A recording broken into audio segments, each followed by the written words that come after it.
ஒரு நிஜமான பணக்காரன் யார் தெரியுமா? வெறும் பணம் உடையவன் கிடையாது.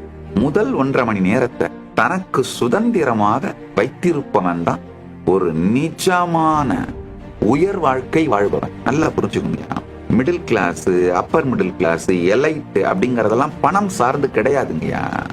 நம்முடைய வாழுகின்ற வாழ்க்கை முறை, இருப்பு. இல்ல காலையில 1.5 மணி நேரம் நான் எனக்காக எடுத்துக்கிட்டேன்னா ஆபீஸ் போக முடியாது, வேலை என்ன ஆகுது? அந்த வேலைக்கு போகாதீங்க. என்ன இப்பதான் உலகத்துல எத்தனாயிரம் ஆப்பர்ச்சுனிட்டிஸ் வந்துருச்சு. வெறும் யூடியூப் சேனல் நடத்திட்டு சம்பாரிச்சு நல்லா வாழ்ந்துட்டு போலாங்கயா. இல்ல நான் அந்த 1.5 மணி நேரத்துல தான் ரெடி ஆனா தான் ஸ்கூலுக்கு ஓடணும். அந்த ஸ்கூலுக்கு எல்லாம் போய் ஒன்னும் தேவையில்லை. ஸ்கூல்ன்றதெல்லாம் மிடில் கிளாஸ் லைஃப் ஸ்டைல் எப்பவோ ப்ரூவ் ஆயிடுச்சுங்கயா. ஸ்கூல்ல மட்டும் படிச்சவன் தான் அன்எஜுகேட்டடு, பணம் மட்டும் வச்சிருக்கவன் தான் ஏழை. வாழ்க்கை ஒரு மிக உயர்ந்த அனுபவம். பெருமான் நமக்கு கொடுத்திருக்கின்ற அன்பளிப்புங்கயா.